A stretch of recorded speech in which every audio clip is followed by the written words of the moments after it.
there's this transformation. And I think that this is also something that women also will like the idea of experiencing as part of their relationship life. So in the beginning of the movie, she's this girl, inexperienced in with men, and she's kind of a mess, and she's a romantic, in the sense that, she wants this fairy tale idea of a relationship.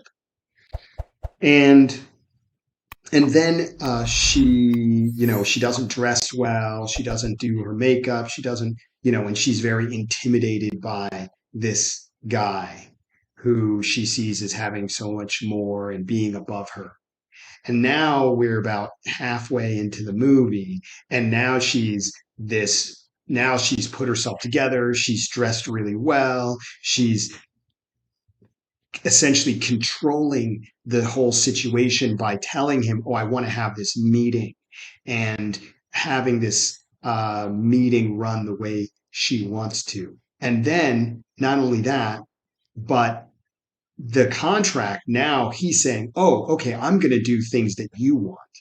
Whereas before it was like, "That's not what I do. I don't do that. I do things this way." And now he's like, "Okay, I'm going to give up something that I don't normally give for you," which once again makes her feel more special than the other 15 women that he's been involved with in the past. And also, in the last scene, he says, "Oh, right after they have sex, she says, "Oh, he says, "What are you doing to me?" And this uh, once again, she is, it's showing this idea that she's influencing him and changing him. And this is like an element of female power, right? Female power is about controlling men. And as Lucas Titian is pointing out, she goes to this meeting, and yeah, women hotter than her serve her grapes. And yeah, so you see that despite that, he's still mostly interested in her. He was interested in her before, when she was an awkward, poorly dressed, no makeup girl, let's say. And now she's more of a fully grown woman with her full sexual powers. And he's still really not only interested in her, but giving her more of what she wants, and also having these women come in and serve them shows, one, that Christian Grey usually has so much power over women. And he says, "Oh, wow, they only know what I tell them." So he's indicating, "Oh, yes, I have so much control over these women who are classically far more beautiful than you. But with you, I have to negotiate to get what I want."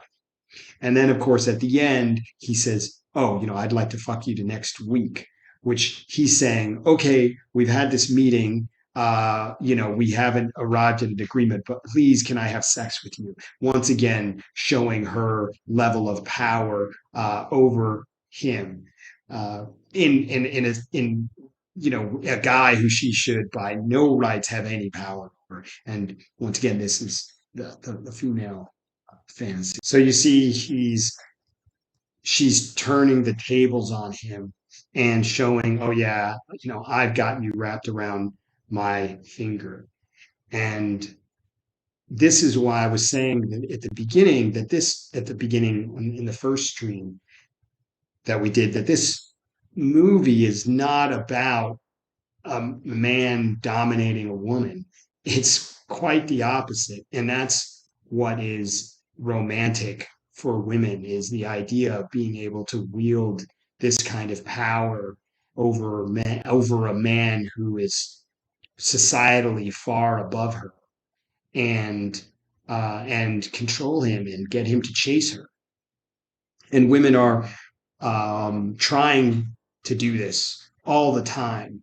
And I don't mean that in a bad way at all. I just mean that, in the same way that guys are usually trying to get sex, it's not a bad thing. That's just kind of what they are after. But in the same way, women have an interest in getting this high value guy who has a lot going for them under their control. To help other people find this channel and to help us grow, and to make sure you don't miss the next one, like and subscribe down below, and we'll see you next time.